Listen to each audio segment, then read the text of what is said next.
Demon kahit kanila. Yes. If you elaborate why he is the better than you today.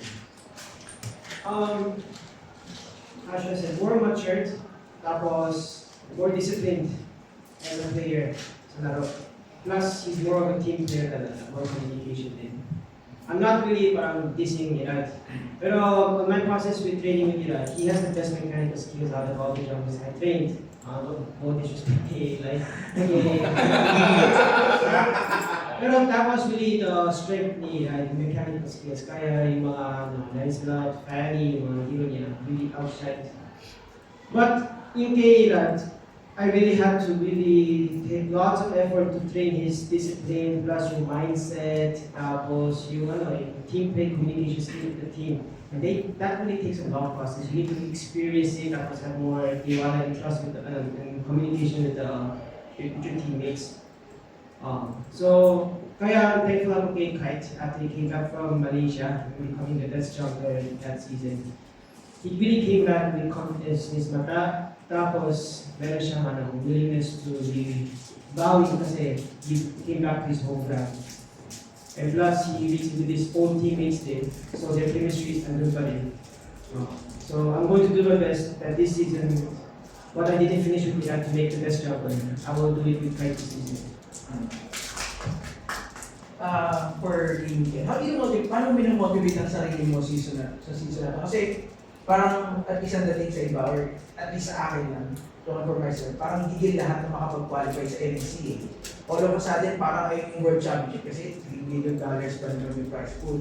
So is that something na nilulok yung kumaga tina-target nyo na makuha yung qualification for NXCA? Kasi for me, take less. Para sa akin po kasi yung bigay ko this season, hindi siya about sa mga upcoming tournaments after this MPL. Ano talaga siya, gusto ko kasi bumawi after nung nag-rest ako and punta sa Malaysia. Yung failure po na na-feel ko rin sa Malaysia, gusto ko siya ibawi dito. Kasi sobrang confident ako ng time na yun na kaya namin mag-dominate kasama yung dito sa Malaysia. And unfortunately, hindi naman ako championship. Tapos, ayun, gusto ko siya ipagpatuloy dito. Gusto ko ipagpatuloy yung mga itong nag-game sa Malaysia. Same question, how are you motivating the team?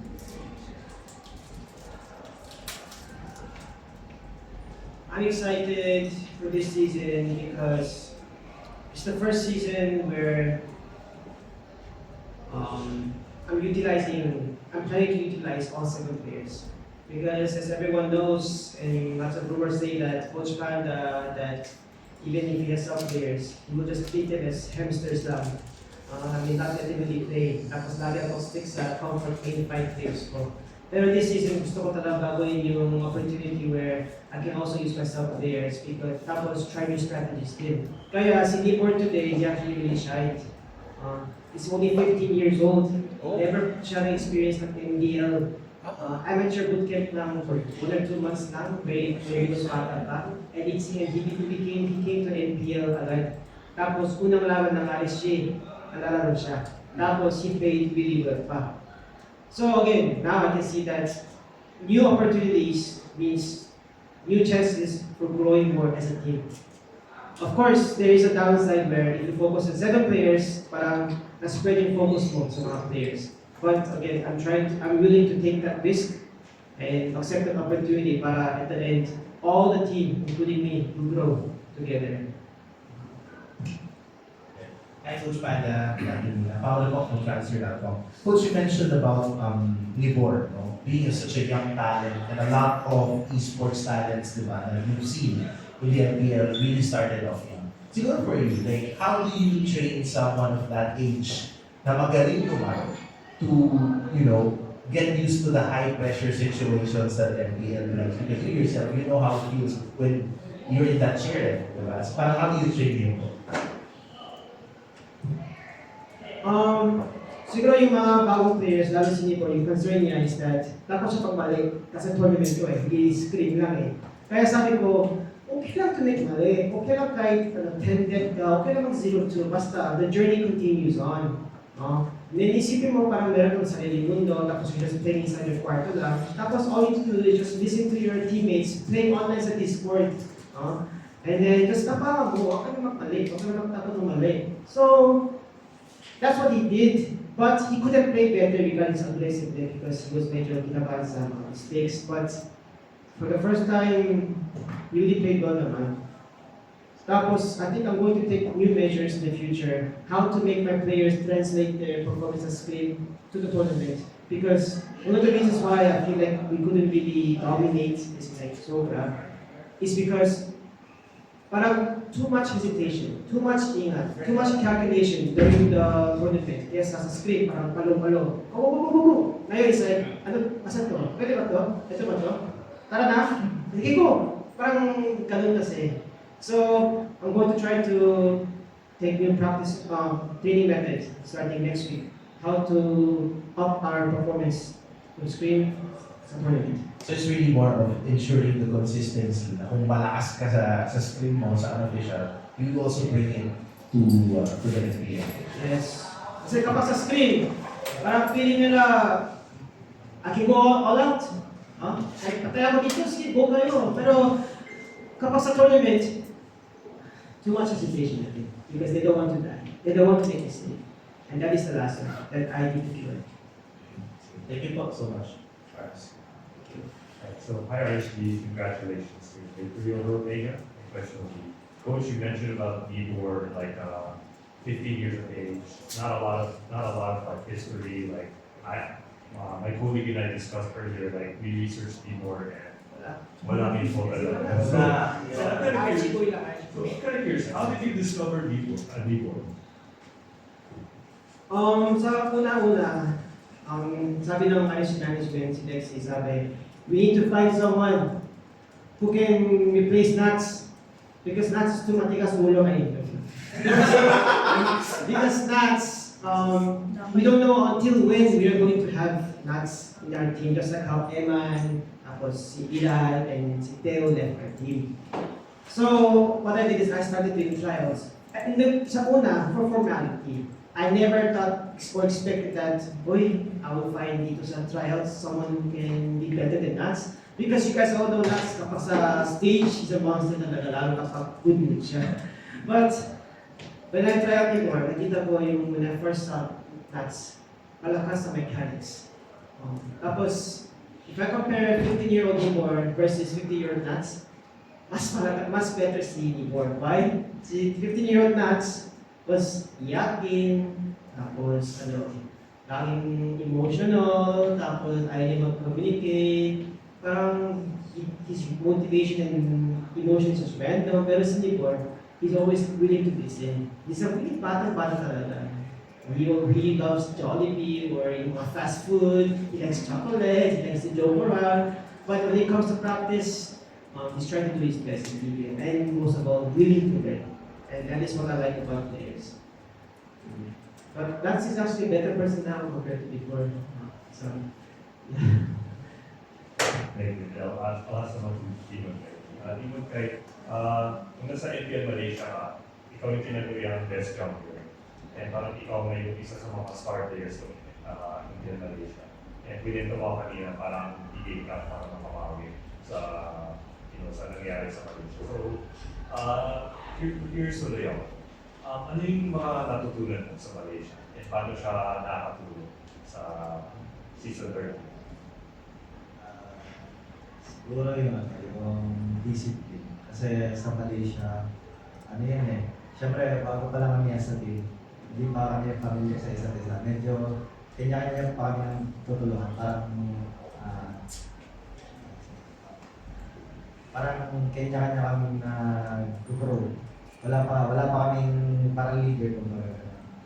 Tapos yun, natutunan ko din yung disiplina sa sarili ko. Kasi nung nasa RSG page ako, medyo nag-base kasi ako palagi kay Coach Panda na kaya niya i-provide yung ganitong klaseng information na pwede kong i-adapt sa laro, gano'n. Tapos yung iba pang halaga. Sa Malaysia, ginawa ko sa sarili ko lang.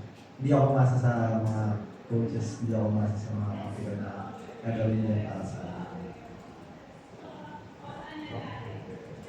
Follow-up question ako kay Kahit hindi dito kasi yung nasa Malaysia ka, na-miss ko yung Pilipinas. Specifically yung training ng Pilipinas. Ano yung mga na-miss mo kay Coach Pat? Ayun sa RSG.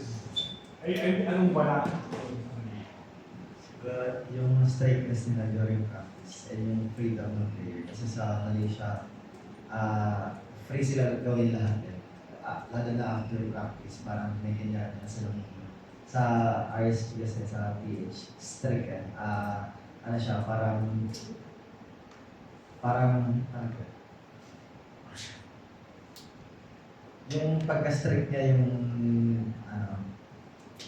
maganda yung pagiging pagka-strict niya kasi may natututunan siya kahit mag-sobra kami ng oras during practice. Siguro ganito na lang, ilang scripts meron ng Malaysia? Isang Same lang po sa page, tatlo po. Pero yung structure ng PH, mas Yung sa page po kasi after ng scripts, meron pa pong review, meron pa pong parang maraming tanungan kung ano kayo pwedeng i-adjust na laro po. Sa Malaysia po kasi na-experience ko, after po ng 3 scripts na day, wala na pong gagawin sa amin. Yun lang po. Isa parang 3 scripts, tas tulog, kaya na bahala sa buhay. Wala na mong ibang gagawin. Just one quick question.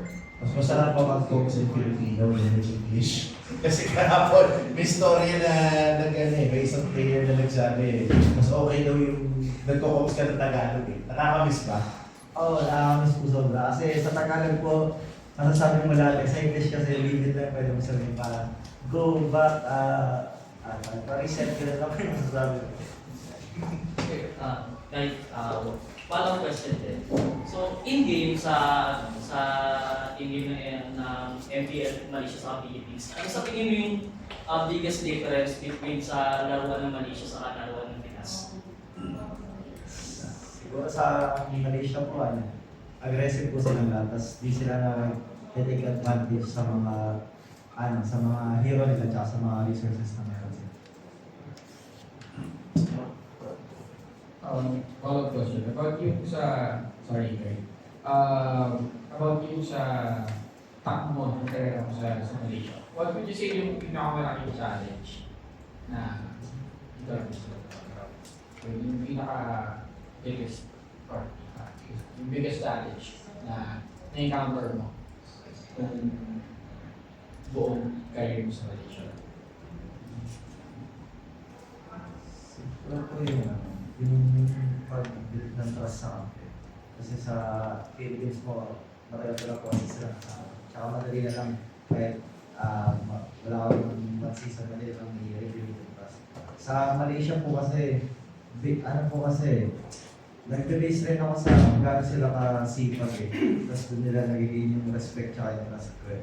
Pero nung time po kasi na nandun ako, parang wala ako masyado nakikita ng pagiging hard work sa kanila. Kaya medyo nahirapan ako mag-build ng trust during the game and after the game.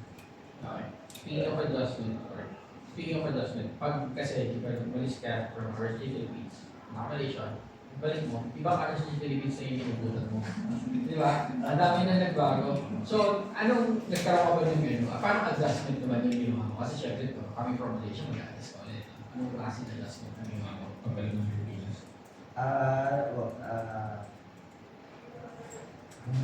It was nasalas ka, kung ano po yung kapin ko mga past seasons yung different kapin ko. Bago lang po kasi is para yung RTC. Kung paano ko tinitreat yung ibang kapin ko, like sila Light, sila Aqua, sila kasi doon din kwenta ako sa mga bago namin ay bago kong makakasalungan ng players sa ads. Tsaka nakikita ko po kasi yung effort nila na magpalakas na ito. Kaya mas nagalaw po ako ng mga Samsung.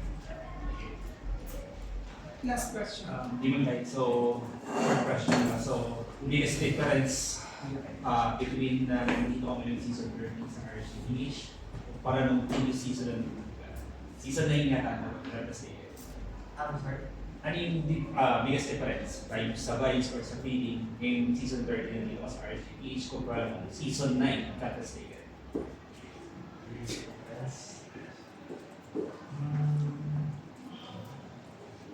siguro yun sa sa practice siguro, marami silang energy sa practice. Parang marami silang ginawang bago sa practice para mas lalong mag-improve yung mga players. Meron akong question. Okay, last question for tonight. Alam naman natin lahat ang kinuha ka ng Malaysia kasi galing ka sa pinakamalakas na dito ng MPL. So they were expecting you to contribute something to them. Ano yung sabihin mo, ituro mo sa kanila from our culture here in MPL? Yung experiences ko po dito sa Pilipinas, tsaka kung paano po kami paano po kami mag-review kung paano kami mas palakasin yung individual skills namin. Naitulong ko sa kanila kasi sinishare ko sa kanila kung ano yung mga nangyayari sa amin dito sa RSG. Okay. Kasi binanggit ko kanina kahit na after mas usually na kayo nag-review, did you ever try to tell them, dapat tayo mag-review ng mga pagkakamali natin every series? Opo. Nung una po, hindi po siya, wala pa pong officially na ganong schedule. Pero nag-try po ako ng dahan-dahan na i-confront po sila na para mas lalo kaming lumakas na mag-protect po kami ng extra time for reviews po.